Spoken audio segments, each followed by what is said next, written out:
Hello and Assalamu alaikum. Dear friends, how is everyone? Here is Muhammad Asif with new topic that is Victorian era. Welcome to all of you at my study channel. Victorian era that started 1837 to 1901. We will see in this lecture the timeline effect events.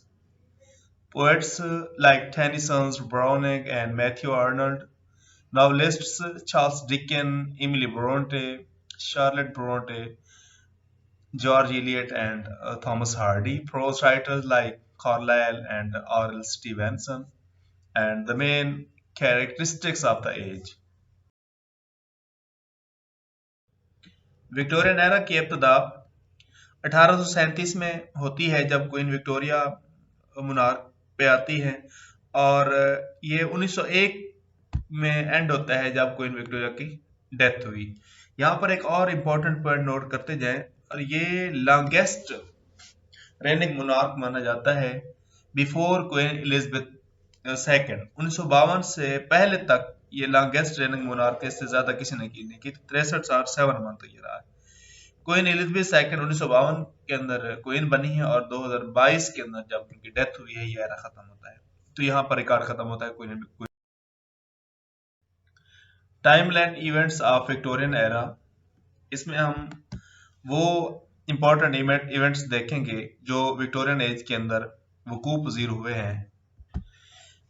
1837 को Queen Victoria came on throne at the age of 19 years. 1838 को Christ movement start हुई थी और उस दौरान एक anti corn law भी establish किया गया था। 1839 के अंदर यूके के अंदर फर्स्ट टेलीग्राफ इंट्रोड्यूस कराया गया था।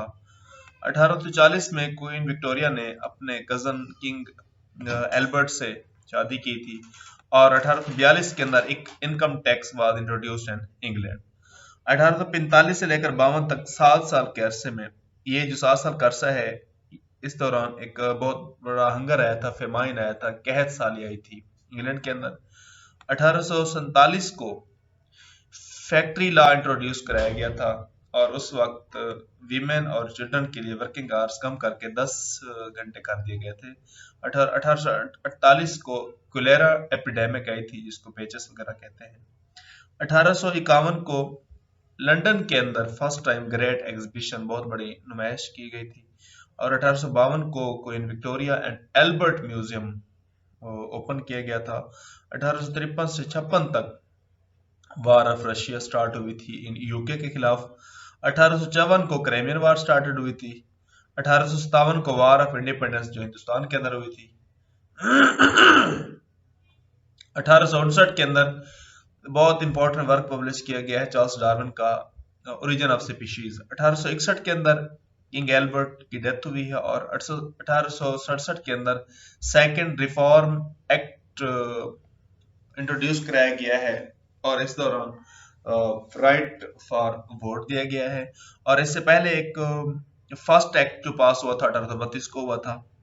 1876 में एजुकेशनल एक्ट पास किया गया था और इसी दौरान क्वीन विक्टोरिया को एडिशनल चार्ज दिया गया था एम्प्रेस ऑफ इंडिया। बहुत इंपॉर्टेंट पॉइंट। 1879 के अंदर इलेक्ट्रिक बल्ब इजाद किया गया था थॉमस एडिसन और सवान ने। 1884 को थर्ड रिफॉर्म एक्ट पास हुआ था। 1887 को Queen Victoria celebrated golden jubilee और 1897 को Queen Victoria celebrated diamond jubilee और 1901 को क्वीन विक्टोरिया की डेथ हुई है और इसी दौरान इनका बेटा था एक एडवर्ड थर्ड। वो ग्रोथ ऑफ विक्टोरियन एज, ये रोमांटिक एज के बाद स्टार्ट होती है और इस एज में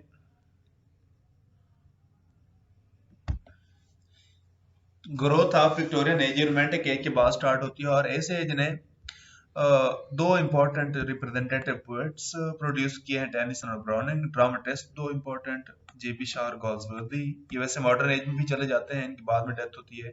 नॉवेलिस्ट्स Charles Dickens and Thomas Hardy और एसेज में थॉमस कार्लाइल और आर.एल. स्टीवेंसन। थॉमस कार्लाइल के तीन इंपॉर्टेंट वर्क हैं, Sartor Resartus on hero and hero worship past and present और आर.एल. स्टीवेंसन के वर्क्स में Treasure Island, Kidnapped and Doctor Jekyll and Mister Hyde. और अब हम देखेंगे विक्टोरियन पोएट्री एंड पोएट्स की बहुत इंपॉर्टेंट वीडियो होने जा रही है, इसको एंड तक देखिएगा। First of all we will see lord Alfred lord Tennyson 1809 को पैदा हुए 1892 तक, most representative poet of this age. He represents Victorian conflicts and compromise. He is great lyric poet. इसको lyric poet के नाम से जाना जाता है। Among Tennyson's personal lyrics in Memoriam is very important. इसकी जो personal lyrics थी उनमें Memoriam जो कि एक एलिजी के नाम से है, ये बहुत ही इंपॉर्टेंट मानी जाती है। ये आर्थर हेलम की डेथ के ऊपर, इसका फ्रेंड था उसके ऊपर लिखी थी।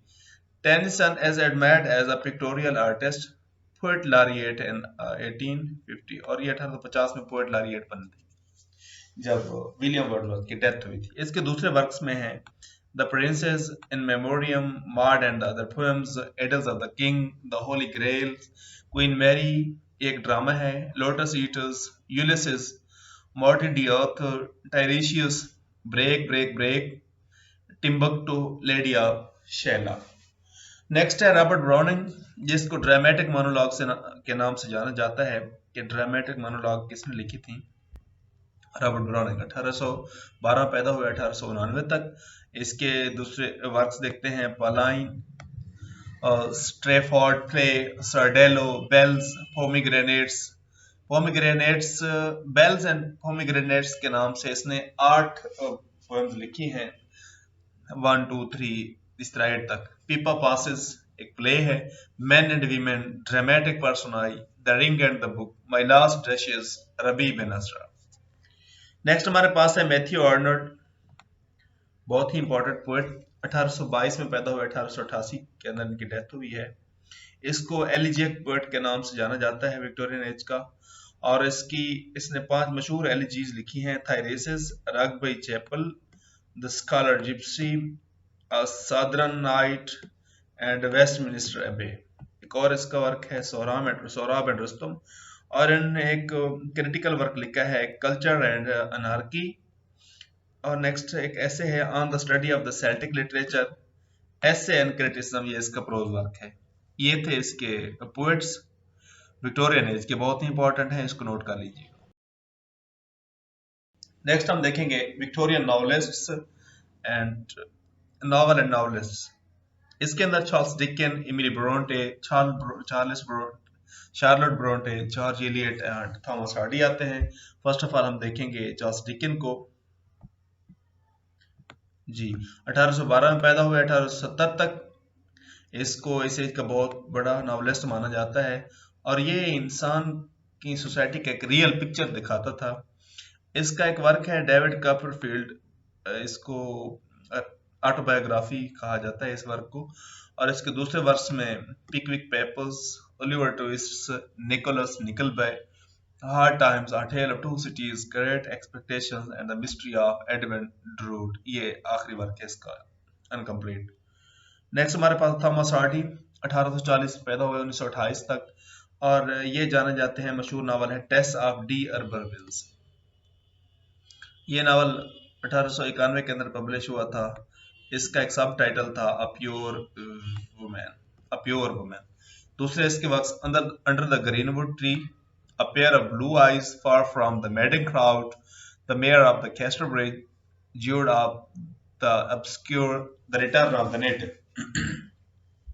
नेक्स्ट ब्रोंटेज सिस्टर्स में से पहले नंबर पे ये एमिली ब्रोंटेज और शार्लोट ब्रोंटे, ये ट्विंस थी।